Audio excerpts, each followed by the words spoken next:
Baiklah, adik-adik kami, para siswa sekolah Budi Dharma.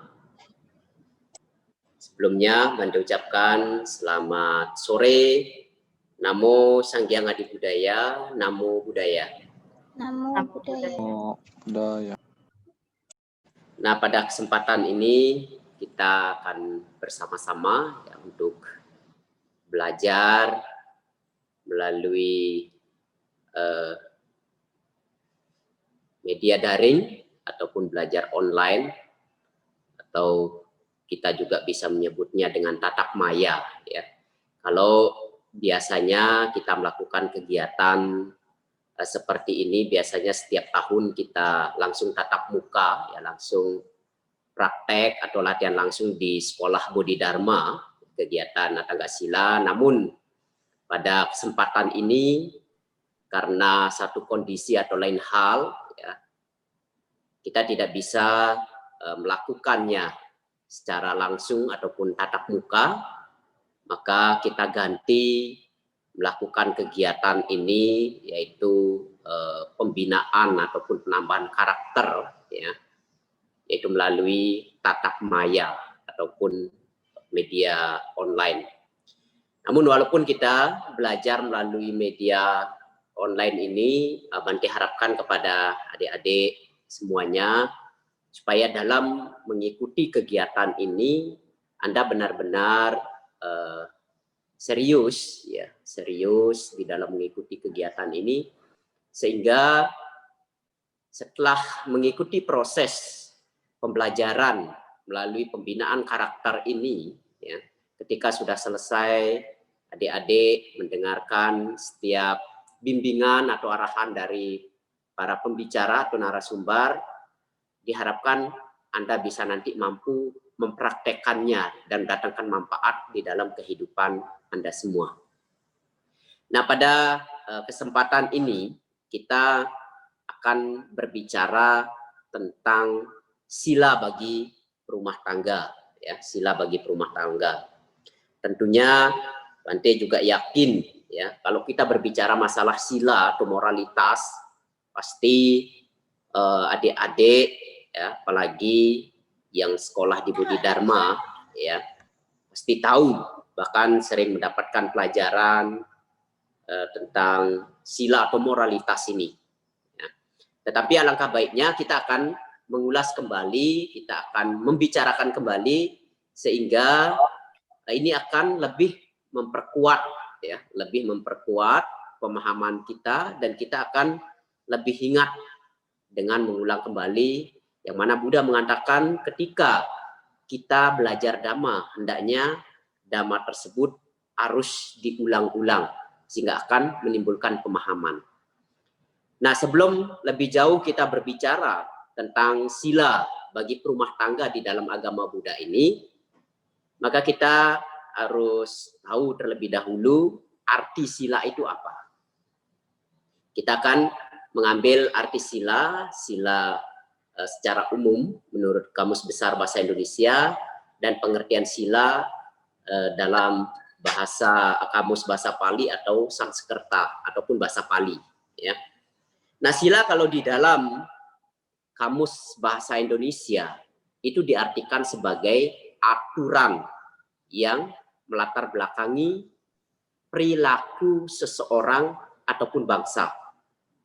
Kemudian sila juga diartikan di dalam Kamus Besar Bahasa Indonesia itu sebagai satu perbuatan atau adab atau sopan santun ya, atau sopan santun. Sila juga di dalam Kamus Bahasa Indonesia ini diartikan sebagai dasar atau adab, akhlak ataupun moral ya, ataupun moral. Nah, sedangkan sila ya, sila di dalam Kamus Bahasa Pali ini merujuk dari Pandit Jinaratana Kaharudin ya.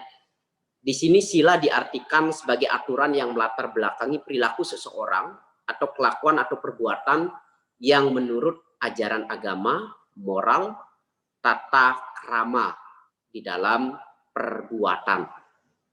Jadi pada intinya sila baik itu secara pengertian menurut Kamus Bahasa Indonesia maupun dalam bahasa Pali, Kamus Bahasa Pali, sila ini merujuk pada perilaku atau moralitas yang mengarah pada hal-hal yang baik, ya, mengarah pada hal-hal yang baik.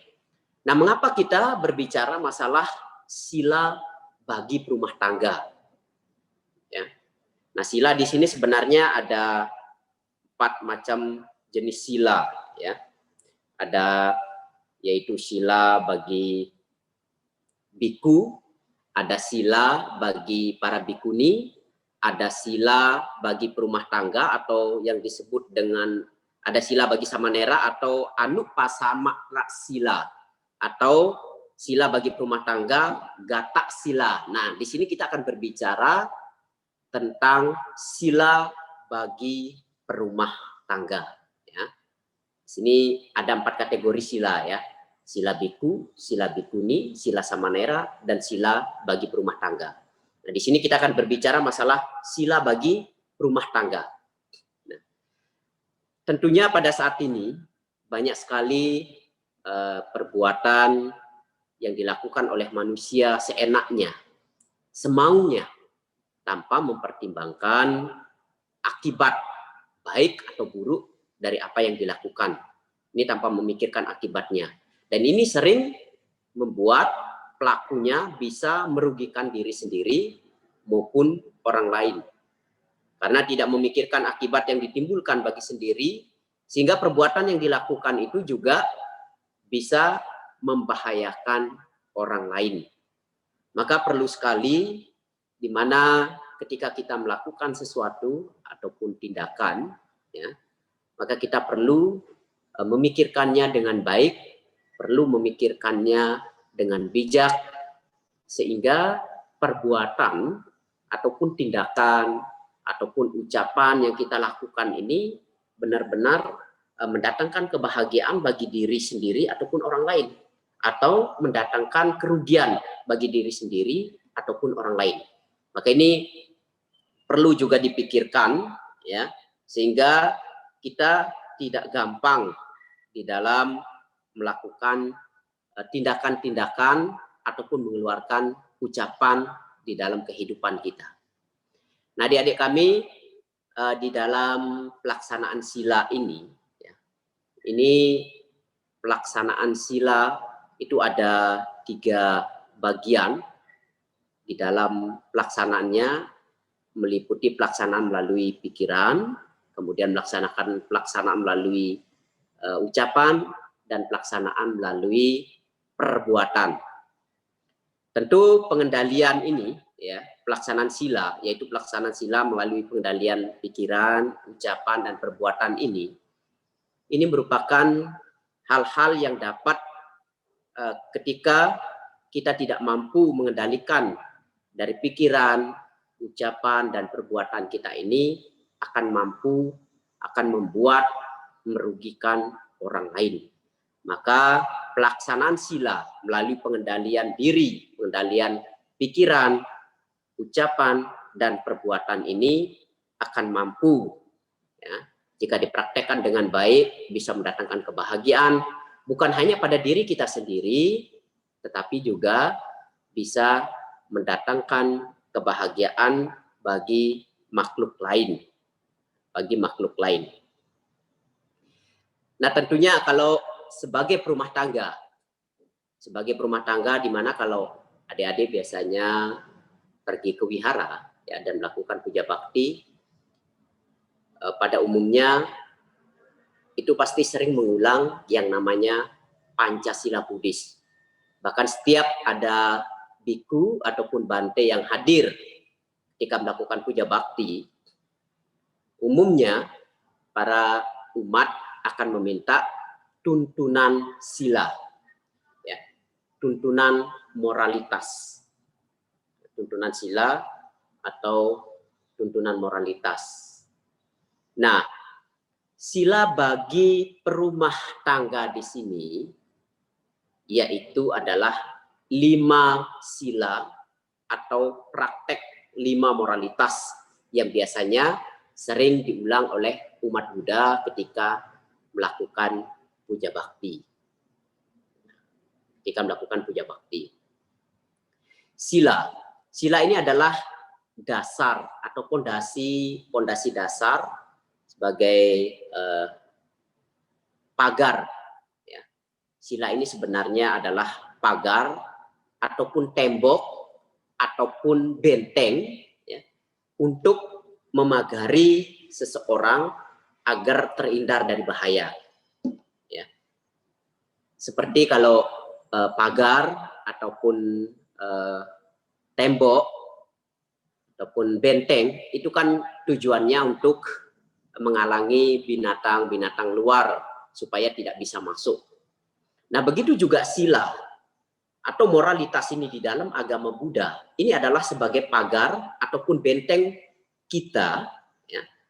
Ketika kita memiliki benteng moralitas ini atau pagar moralitas ini akan menghindarkan kita dari bahaya. Akan menghindarkan kita dari bahaya.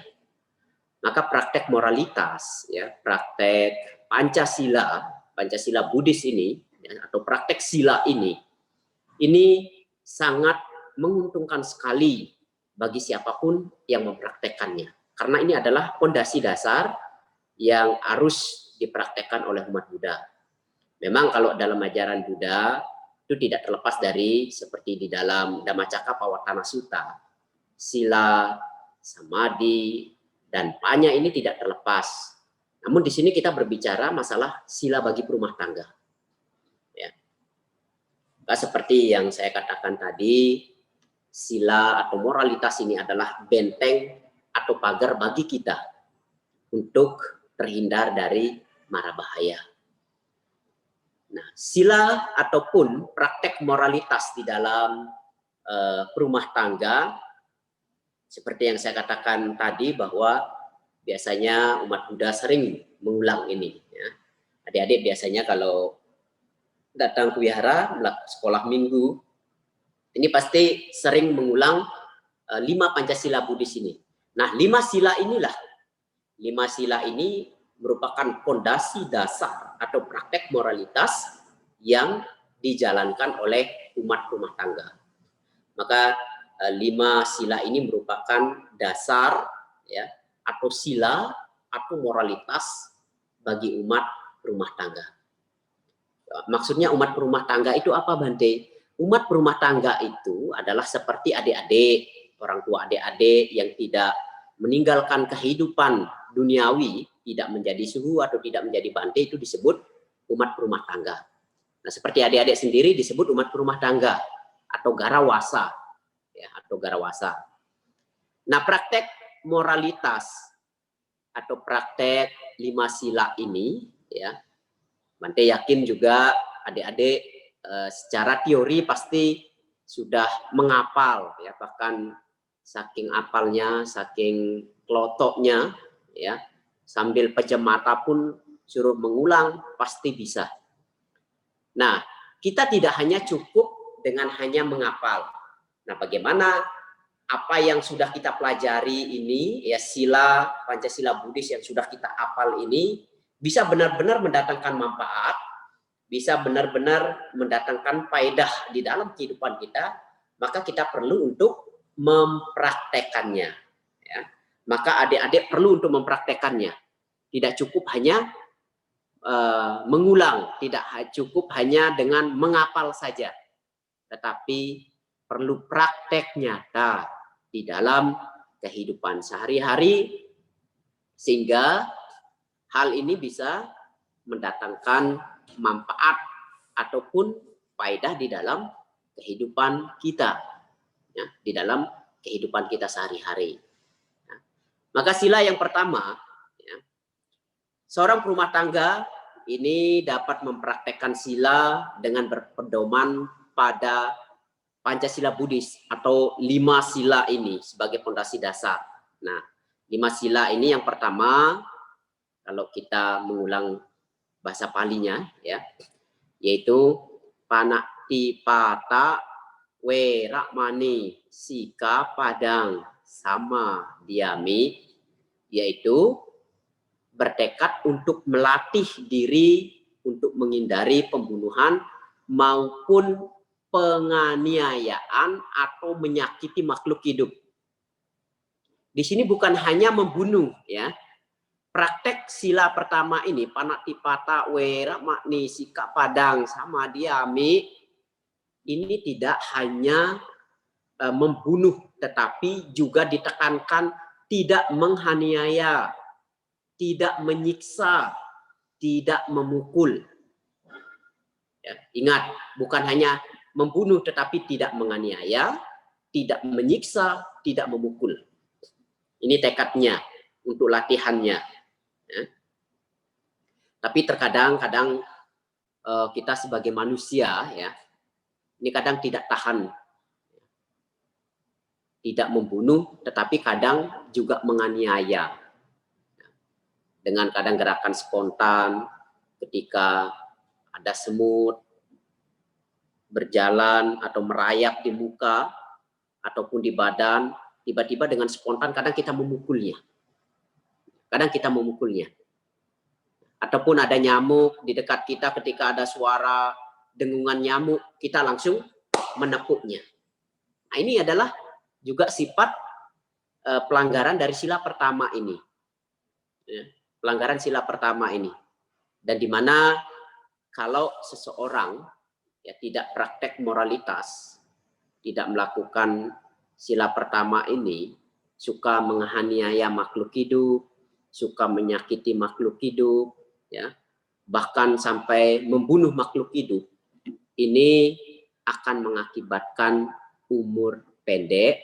Bahkan ketika kita lahir sebagai manusia, kita akan sering mengalami sakit-sakitan. Ya. Tubuh kita ini sering tidak sehat. Maka banyak kalau kita melihat orang itu kadang lahir di dunia ini, ya, mereka di dalam kehidupannya sering sakit-sakitan. Bahkan sakit-sakitnya ini tidak hanya sebentar, tapi sampai bertahun-tahun.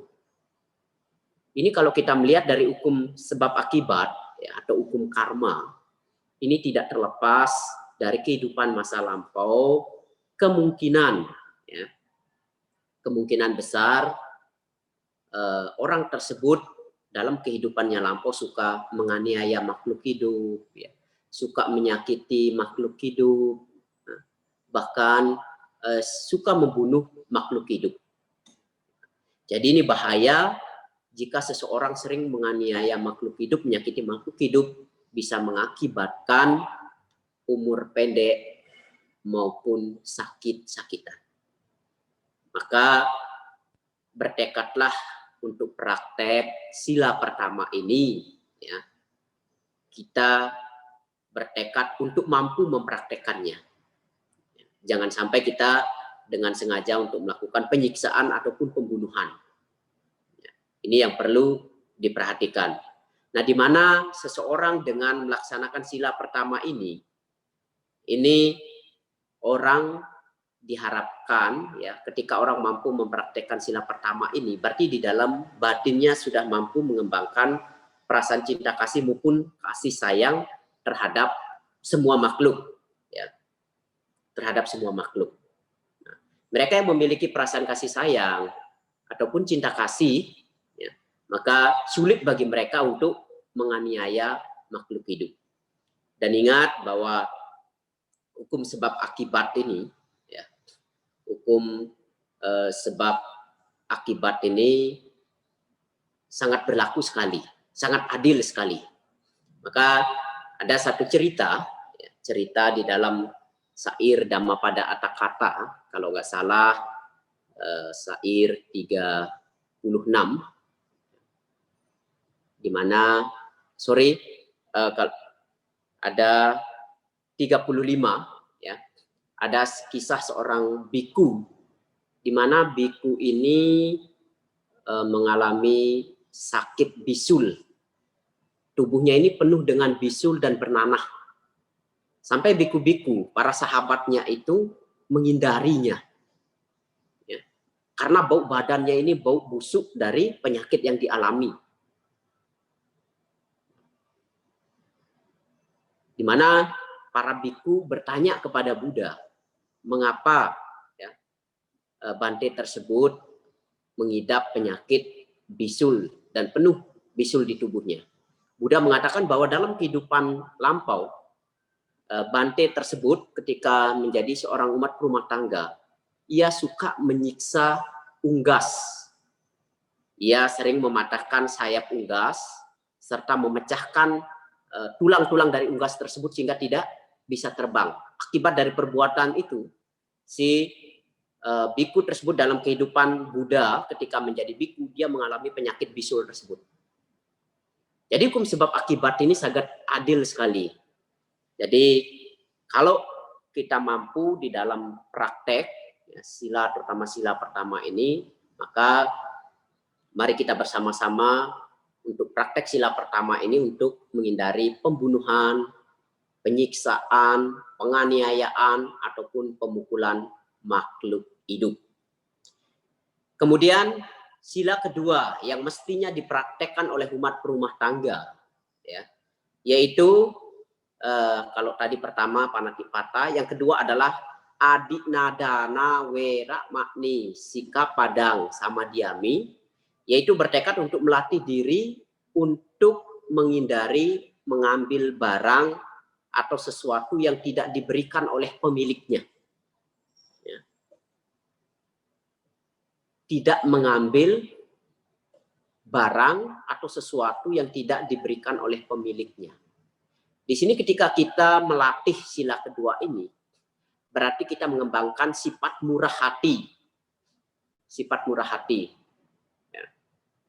Dimana kalau orang suka mengambil barang milik orang lain, ia juga nanti akan sering kehilangan, akan sering kecurian, akan sering dirampok.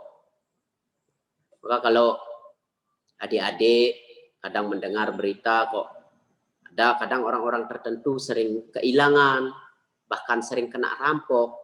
Nah ini biasanya kemungkinan besar dalam kehidupan sebelumnya ataupun dalam kehidupan sekarang ini suka mengambil milik atau barang orang lain. Ya, suka mengambil milik atau barang orang lain tanpa izin dari pemiliknya. Atau kalau bahasa kasarnya itu mencuri. Dan ini kalau dilakukan, itu akibatnya kita akan sering kehilangan. Barang kita akan sering kehilangan, atau bahkan kita bisa sering kerampokan atau kemalingan. Ini adalah akibat dari kalau orang suka mengambil milik barang orang lain tanpa izin. Nah, di mana dengan praktek sila kedua ini, berarti orang melaksanakan atau mengembangkan kemurahan hati atau kedermawanan. Ya, berarti dia sudah praktek kemurahan hati ketika orang mengembangkan atau melakukan sila kedua ini, praktek sila kedua ini. Sudah mempraktekkan kemurahan hati atau kedermawanan. Karena memberi sesuatu pada orang yang membutuhkan, ini juga akan mengatasi kesulitan bagi orang lain. Nah, di sini, di dalam sila kedua ini, kita dianjurkan untuk bermurah hati. Ya. Prakteknya di sini praktek dermawan atau murah hati. Nah, bagaimana cara praktek dermawan atau murah hati ini? Hal yang paling mudah dilakukan yaitu dengan berbagi atau berderma atau berdana. Berbagi kepada siapa saja yang membutuhkan, yang layak untuk menerimanya, yang pantas untuk menerimanya, dan benar-benar mereka yang membutuhkannya. Nah, ketika orang sering berbagi, sering berderma, ini akan melatih kedermawanan di dalam kehidupannya, serta melatih kekikiran, melatih ketidakkikiran atau ketidakmelekatan di dalam batinnya. Orang yang suka memberi, praktek sila kedua ini, orang yang suka dermawan, itu suatu saat ketika dia mengalami musibah, terutama kehilangan sesuatu, ya ketika sering praktekkan melepas ini, memberi atau dermawan ini, ia tidak akan pernah merasakan kehilangan. Ia tidak akan larut dalam kesedihan ketika barang ataupun benda yang dimilikinya hilang. Atau misalnya tokonya mengalami kebakaran, atau rumahnya mengalami musibah, karena dia sering memberi atau sering melakukan sifat dermawan ini sudah melepas kemelekatan, sudah melatih kekikiran, sehingga dia tidak akan larut dalam kesedihan, mampu menerima setiap masalah yang terjadi di dalam kehidupannya. Maka praktek dari sila kedua, sila Pancasila Buddhis ini, tidak mengambil milik orang lain, yaitu berarti mengembangkan sifat dermawan atau murah hati, berarti kita harus berbagi. Ya. Harus berbagi atau dermawan, membantu orang lain. Ya. Membantu orang lain. Nah, di mana ketika orang rajin di dalam praktek moralitas yang kedua ini, bukan hanya dia mengikis kemelekatan di dalam batinnya, bukan hanya dia mampu mengikis kemelekatan di dalam dirinya, tetapi ini akan menjadi timbunan kebajikan di dalam kehidupan berikutnya. Karena di mana orang yang suka memberi atau sifat dermawan, ini akan menghasilkan kekayaan atau kemakmuran di dalam kehidupan berikutnya. Jadi praktek sila kedua ini adalah praktek mengembangkan kemurahhatian, yaitu tidak mengambil milik orang lain tanpa izin dari pemiliknya. Ya, atau bahasa kasarnya yaitu tidak melakukan pencurian. Nah, kemudian praktek sila yang ketiga yang mestinya dipraktekkan oleh umat rumah tangga, yaitu kame sumicacara werakmani, sikap padang sama diami. Nah, ini yaitu praktek untuk melaksanakan atau praktek melakukan penghidupan suci, dalam artian tidak melakukan perbuatan asusila. Nah, perbuatan asusila ini bukan hanya sifatnya zina, ya, tetapi bagaimana juga kita tidak mengeluarkan kata-kata kotor, ya, kata-kata kotor yang sifatnya zina terhadap perempuan, ataupun bukan hanya perempuan, terhadap entah itu perempuan, laki-laki, ataupun lawan jenis. Ya. Jadi dengan praktek pengendalian diri atau penghidupan suci ini, tidak melakukan perbuatan asusila ini, berarti sama halnya kita melakukan praktek waspada dan pengendalian diri. Ya. Praktek waspada atau pengendalian diri. Nah, sebagai contoh, ya, di mana untuk praktek sila ketiga ini, kame sumicacara werakmani, sikap padang sama diami ini, untuk bertekad melatih diri untuk melakukan penghidupan suci, di mana ketika seseorang, ya, yang masih dalam pacaran, harus tahu batas-batas tertentu, tidak melakukan hal-hal yang sifatnya dapat menjerumuskan antara laki-laki ataupun pihak wanita. Jadi Anda harus mampu, benar-benar mampu untuk mengendalikan diri, memunculkan kewaspadaan, sehingga tidak memunculkan perbuatan asusila. Nah, perbuatan asusila ini tidak hanya langsung melakukan tindakan ketika kita memiliki pikiran-pikiran kotor, ya, terhadap entah itu lawan jenis ataupun orang yang disukai. Ini juga disebut perbuatan zina, perbuatan asusila. Jadi praktek dari sila ketiga ini, bagaimana kita, ya, mampu mengendalikan diri serta mengembangkan kewaspadaan. Mampu mengembangkan pengendalian diri serta mengembangkan kewaspadaan. Ini adalah praktek sila ketiga. Dan praktek sila yang keempat yang mestinya dilakukan oleh umat rumah tangga ataupun adik-adik semua, yaitu musawada werakmani, sikap padang sama diami, yaitu bertekad melatih diri untuk menghindari, ya, berlatih diri untuk menghindari kata-kata yang salah, kata-kata yang tidak bermanfaat, kata-kata yang tidak membawa pada kebahagiaan ataupun keberuntungan. Entah itu kata-kata kasar, ya, kata-kata omong kosong, ini perlu dihindari. Ya. Menghindari berucap salah. Berucap salah ini ya menceritakan ya keburukan orang lain, kemudian berbohong, memfitnah, mengadu domba. Ini adalah ucapan salah. Ya. Ucapan salah. Menghindari memfitnah, berkata kasar, pembicaraan yang tidak berguna, ini adalah kata-kata salah. Maka dalam praktek sila keempat ini, kita dengan tidak berbohong, memfitnah, menceritakan kejelekan orang lain, ini kita melatih untuk mengembangkan kejujuran. Ya. Dimana ketika orang mampu mempraktekkan sila keempat ini dengan tidak memfitnah, ya, berkata kasar, membual, berbohong, mengadu domba, menghasut, berarti kita dianjurkan untuk melatih kejujuran. Dengan praktek jujur ini, maka orang tidak akan mengucapkan kata-kata salah.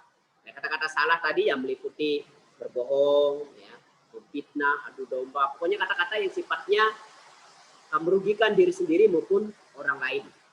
Ini harus dihindari. Harus dihindari karena tidak membawa manfaat, justru membawa penderitaan. Ya. Membawa penderitaan bukan hanya pada diri kita sendiri, orang yang mendengar pun bisa menjadi sakit hati. Maka perlu hati-hati sekali ketika kita berbicara, terutama kalau berbicara di depan orang banyak, kita harus mampu mengendalikan ucapan kita. Karena banyak terjadinya peperangan, banyak terjadinya permusuhan, banyak terjadinya pertikaian. Ini hanya gara-gara apa? Ucapan. Bisa terjadi perang dunia hanya karena ucapan. Maka ucapan ini sangat berbahaya sekali. Maka harus kita mengendalikannya. Kita harus mampu, benar-benar mampu untuk mengendalikan ucapan kita ini. Ya, kita harus mampu untuk mengendalikan ucapan kita. Ya. Karena ucapan ini sangat berbahaya sekali. Bisa berbahaya sekali. Karena hanya dengan satu kata ucapan saja bisa menimbulkan bencana. Nah, seperti dalam syair Dhammapada, Buddha mengatakan, lebih baik satu kata atau kalimat yang membawa manfaat daripada 1000 kata tetapi tidak membawa pada manfaat. Jadi adik-adik kami yang terkasih di dalam Dhamma, dimanapun Anda berada pada saat sekarang ini, itulah 4 praktek yang harus kita lakukan di dalam kehidupan ini. Dan praktek sila yang kelima, yang kelima dalam Pancasila Buddhis ini, yaitu Surameraya Majak Pamadatana, Wera Makni Sikap Padang Samadhyami. Bagaimana kita bertekad atau melatih diri untuk tidak memakan ataupun meminum minuman yang dapat melemahkan kesadaran. Ya tentu yang namanya apapun yang kita makan kalau secara berlebihan, apapun yang kita minum, kalau kita minum berlebihan, ini juga bisa membuat lemahnya kesadaran. Bisa membuat orang mabuk, walaupun itu bukan minuman. Sebagai contoh, kalau adik-adik misalnya lagi lapar, kemudian makan begitu banyak, itu juga bisa nanti membuat lemahnya kesadaran. Saking kenyangnya, jadi lupa diri, bahkan ketiduran. Ini kan menyebabkan lemahnya kesadaran, walaupun itu bukan hal yang membuat ketagihan. Ya. Jadi pada intinya, apapun yang kita makan, apapun yang kita minum, jika itu berlebihan, tidak baik. Ya, maka kita harus tahu porsi masing-masing. Di mana dalam praktek sila kelima ini, orang dengan mempraktekkan sila kelima ini berarti dia mengembangkan kewaspadaan. Tidak lengah, praktek mengembangkan kewaspadaan. Adik-adik pasti tahu juga hal-hal apa yang harus dihindari, seperti makan atau minuman yang dapat melemahkan kesadaran ini. Kalau seperti alkohol jelas ya, alkohol ataupun drug, ya narkoba, ganja yang sejenisnya yang dapat membuat ketagihan dan bisa melemahkan kewaspadaan ini tidak pantas untuk dikonsumsi. Tidak pantas untuk dikonsumsi. Dengan praktek dari sila kelima ini berarti seseorang mengembangkan praktek kewaspadaan atau pengendalian diri di dalam kehidupannya. Jadi adik-adik yang terkasih di dalam Dhamma, ketika seseorang mampu mempraktekkan 5 moralitas ini atau 5 Pancasila Buddhis ini, ya, tentu di dalam kehidupannya ini ia akan berbahagia, bahkan di dalam kehidupan selanjutnya atau kehidupan yang akan datang. Maka seperti di dalam tuntunan sila, mereka yang mampu mempraktekkan 5 sila akan terlahir di alam berbahagia, hidupnya akan bersukacita, ya, hidupnya akan bersukacita, mati jelas akan masuk surga, bahkan bisa mencapai nibbana, dan kemakmuran pun akan diperoleh. Maka banyak sekali manfaat yang diperoleh akibat dari orang mempraktekkan 5 moralitas ini. Kekayaan akan diperoleh, ya, kemakmuran akan diperoleh, kebahagiaan akan diperoleh. Setelah mati sudah pasti dia akan terlahir di alam bahagia, bahkan bisa mencapai nibbana. Bisa mencapai nibbana. Bahkan ketika seseorang mempraktekkan sila, ia tidak akan merasa takut atau khawatir. Mengapa orang yang praktek sila, ia tidak takut, ia tidak merasa khawatir, ia tidak merasa gelisah. Karena tidak ada beban di dalam kehidupannya, tidak ada kesalahan di dalam kehidupannya. Sehingga orang yang tidak merasa salah, tidak ada beban di dalam kehidupannya, maka ia akan bahagia di dalam kehidupannya. Coba kalau kita punya masalah ya ataupun ada beban, pasti kita merasa sedih, hidup kita pun tidak bahagia. Tetapi bagi orang yang praktek moralitas, yang mempraktekkan moralitas, praktekkan perilaku yang baik ini, kemanapun ia pergi, dimanapun ia tinggal, ia tidak akan pernah takut. Ia tidak akan pernah takut. Ia tidak akan pernah khawatir. Karena tidak ada perbuatan salah yang dilakukan di dalam kehidupan ini. Sehingga tidak ada alasan untuk takut, tidak ada alasan untuk khawatir di dalam kehidupan ini. Jadi sekali lagi, adik-adik kami dimanapun Anda berada pada saat sekarang ini, mari kita bersama-sama ya untuk melatih praktek moralitas ini, ya, praktek 5 Pancasila Buddhis ini, sehingga dengan praktek 5 moralitas ini atau praktek sila bagi perumah tangga ini akan mendatangkan kebahagiaan, kemakmuran, kesuksesan, serta lahir di alam bahagia setelah kematian, bahkan bisa mencapai nibbana. Semoga apa yang kita pelajari pada kesempatan sore hari ini bisa memberikan kita wawasan, menambah pengetahuan kita, serta bisa menambah keyakinan kita kepada Buddha, Dhamma, dan Sangha. Semoga adik-adik kami dimanapun Anda berada selalu berbahagia, sehat, dan sejahtera. Akhir kata, Bante ucapkan selamat sore. Namo Sanghyang Adi Budaya, Namo Buddhaya.